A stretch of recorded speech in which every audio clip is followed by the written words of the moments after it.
Hello everybody, I'm Roadblock. This is a Raid Shadow Legends video. I am practically out of breath. um we just had the craziest stream today, and I just wanted to shout out that stream today. We were doing an account takeover in the middle of it. We got raided by Drock, which is awesome. Thank you again, Drock. I know I probably thanked you 100 times. Thanking you again. But mostly I just wanted to shout out the fact that that was such an amazing moment for me as a content creator. Just something that I've been making content for probably like probably 8, 9 years. I don't know. I could look up now, not raid content, but I was just a guy on Twitch, just like most people that are trying to start something, just playing games I like on Twitch, and it never really went anywhere. I found Raid as a sponsorship one day, and now here I am, and I'm just really thankful to be here, and I had to get that off my chest. I'm very happy to be able to make content in Raid Shadow Legends, and I just wanted to put that in the beginning of the video.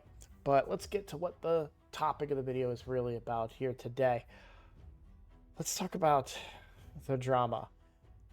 I don't make a lot of videos like these. I sometimes do, but I'm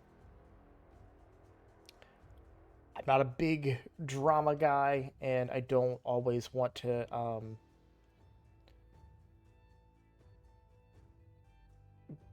I don't know, be on the wrong side of stuff. Once you put yourself in the drama, now you're in it. And then, where that leads is that becomes out of your control, right? So I try not to get too dramatic. But this has ramifications for the free-to-play account and my main account. And I want to bring those up and I want to address them because a lot of you guys have been coming to me and looking to me for advice when it comes to being a free-to-play player. What should I do? Should I go after this fusion? Should I not go after this fusion? What champions should I level? When should I level my champions? When should I use these resources I have, right? So a lot of us didn't go for the fusion, and therefore we have some resources saved up. And when I found out that the Asgardian Deck of Fate event was going to be from summoning souls and champion training, I was on board. Say less. When I found that out a couple of days ago, they announced it and they're like, yeah, you're going to get it from souls and you're going to get it from champion training. I was like, that's awesome. If they give me reasonable points for souls, because I have a decent stockpile for a free to play, right? We've got 2 Eternals, a decent amount of Immortals, a ton of Mortals, and a very full collection that, quite honestly, I could make some room with, right? Like, there's some champions here that could get Das Booten and get, by the way, I probably said that wrong. I'm very, very overstimulated right now. So, but there's definitely some souls in here that I could get rid of, making room while also giving me resources to potentially even pull some more souls, right? And I'm not opposed to pulling souls. Maybe I pull a soul that I need. That would be really cool, right? So I'm very, very interested in pursuing this. And then what did they do? They took my hopes and dreams and they crushed them. So basically, if you haven't seen the drama, when it comes to the Asgardian Fate event, the point requirements that they did have been dramatically reduced from other events of a similar kind. I don't have it pulled up, unfortunately, because I didn't think about that before making the video because I'm a little flustered. But this is less points. This is less points. I don't know if the Mortals were less points, but probably. And you're getting less points for champion training. It is so bad to the point where so many people myself, well, I'm on the fence. So many players and content creators in Raid are saying that they are considering not even going for this, almost out of protest. And I want to be clear about this take on it. That is the best way to get Raid to understand, no, don't do this. Don't jack up the prices on me because you know that I'm going to do this, right? I don't agree with it. I'm against it, well, just as much as the next guy. I do not agree with this. Now, I will say there's no guarantees if they feel like this is the value that Freyja should be priced at. Unfortunately, that is their choice, right? We are not ones to say that one champion is the other. You know, that's like if they change fusion points and processes and all these things, right?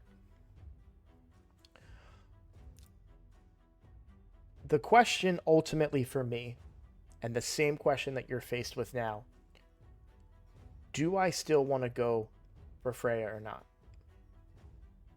Because the demand is much higher to be able to achieve my goal. And there's the aspect of how do I get them to realize that we're not okay with this. I want to be very, very clear. Whatever decision that you make for your account is your choice. And I don't think that there is any reason that people should deny themselves a champion that they are prepared to get simply because of some drama revolved around it. If you are willing to pay the price to get Freyja, don't be discouraged just because other people are saying, hey, this isn't right. And unfortunately, I say unfortunately not in the sense of like it's the wrong decision. I say unfortunately because people are getting a bad deal.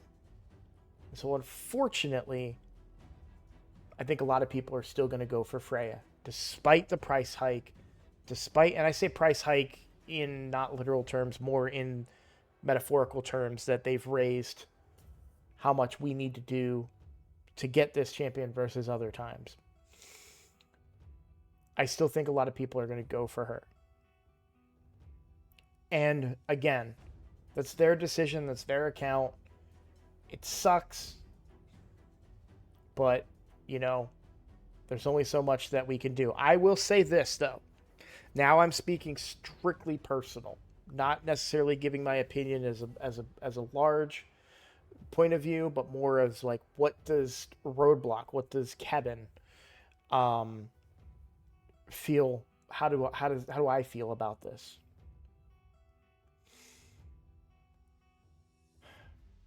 Or what am I going to do, rather? Well, I'm going to sleep on it. I'm not doing anything today. I'm not going to pull my souls. I'm not going to do any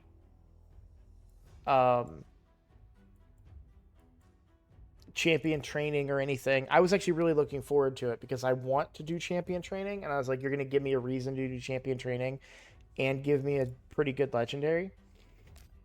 I'm all about it. And then they changed the prices, and it feels very unobtainable.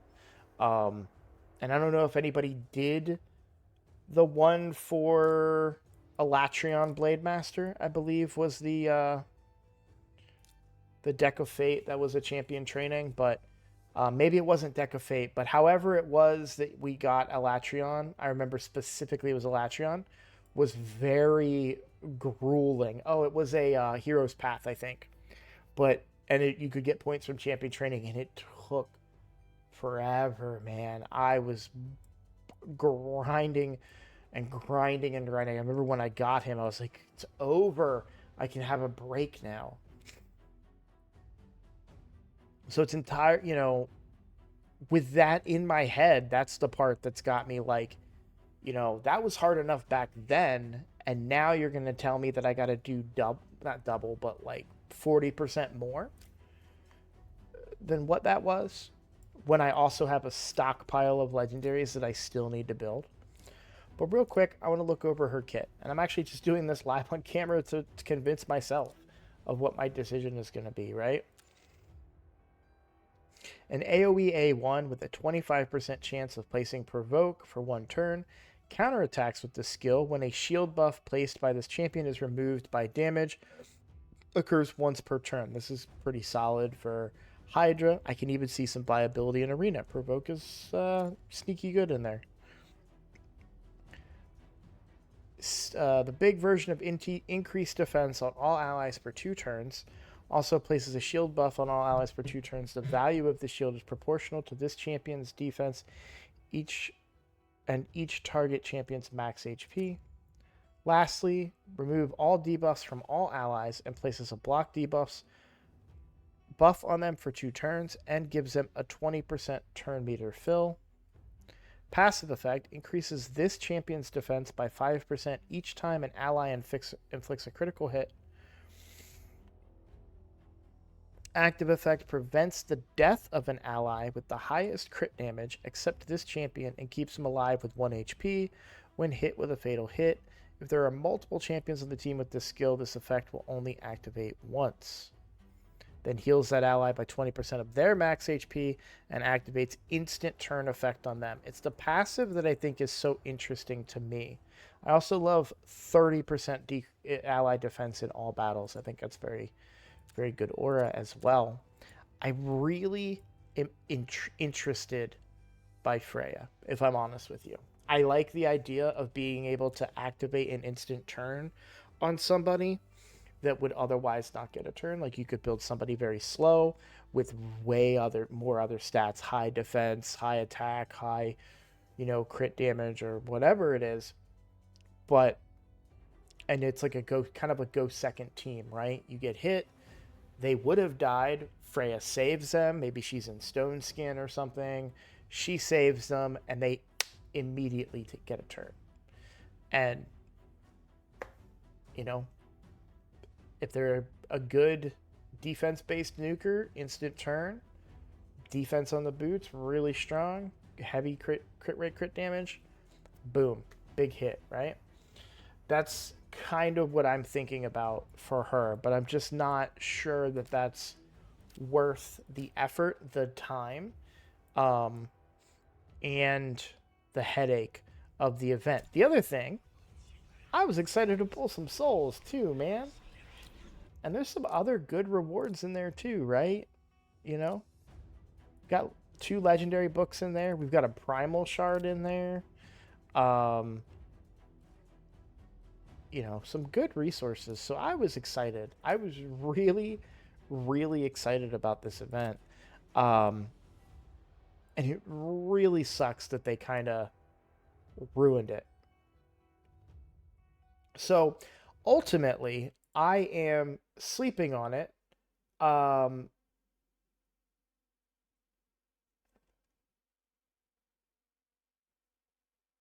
And going to reattack it tomorrow. So keep an eye out for that video. I will let you guys know if I don't know that I can do it on both accounts. Interestingly enough, when it comes to resources, I think I actually have more souls to pull on the free to play. Certainly more souls, I think, in the collection that I could turn into points or resources to buy more souls too, right? So, man.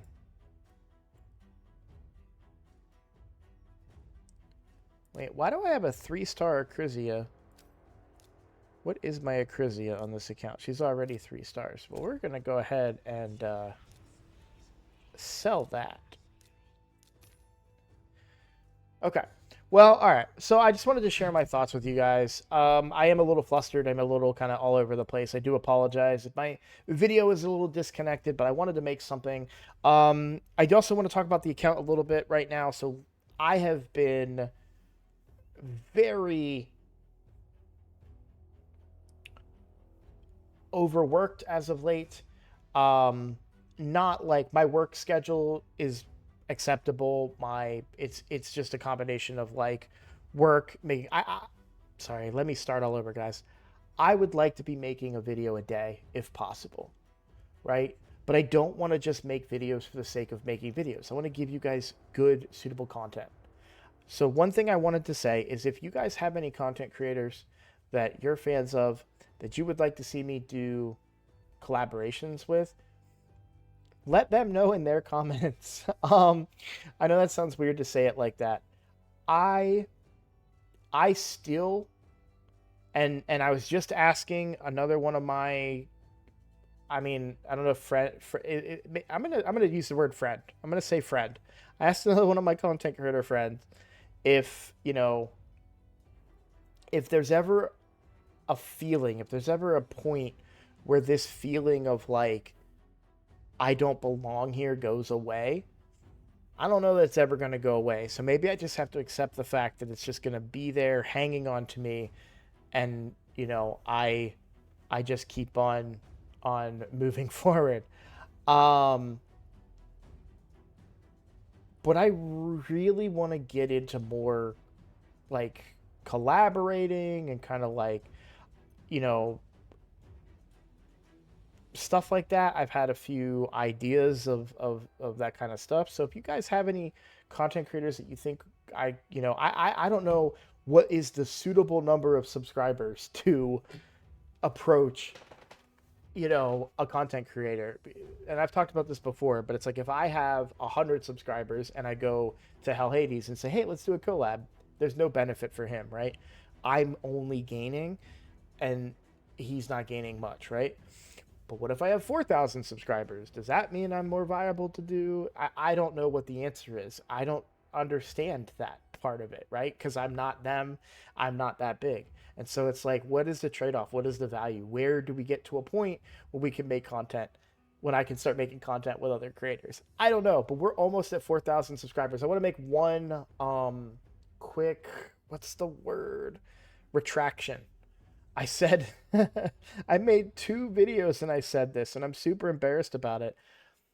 For whatever reason, I looked at my numbers on Raid and I was at 3959 or 35955, and I thought I was 5 subscribers away from 4,000, and I was 45 away. So right now we're at 3,968. So what's that? 32 subscribers away from hitting 4,000. So if you're new to my channel and if you've made it this far in the video, it's likely then maybe you could consider subscribing, right? Like, if you watched me for this long ramble on about nonsense, you like my content. You may not want to say that you like it, but you do. So please consider clicking that subscribe button. It is the best way to support my channel because, like I said, if maybe there's a magic number of subscribers where all of a sudden some of the other content creators may say, hey, yeah, why don't we work together? And I have some interesting ideas. I'm sure they have some interesting ideas. And I would really, really love to do some stuff like that. So, yeah, if you're new here and you have not subscribed yet, please consider doing so because it just flat out is the best way to support my channel. Thank you for every single one of you that has subscribed, that has commented, that has liked the video. You cannot imagine the amount of joy and excitement that I am feeling making content in Raid Shadow Legends. I'm going to try to get back up to a video per day if I can for you guys. And I'm just going to, really the hardest part now is just coming up with ideas and content. Some of it might be on the free to play, some of it might be on the main account, but I'm very excited. I'm very motivated, and I'm going to keep trying to come out with video that hopefully isn't me just complaining about what Plarium did. Thank you all for watching, and I look forward to seeing you in the next video. Take care.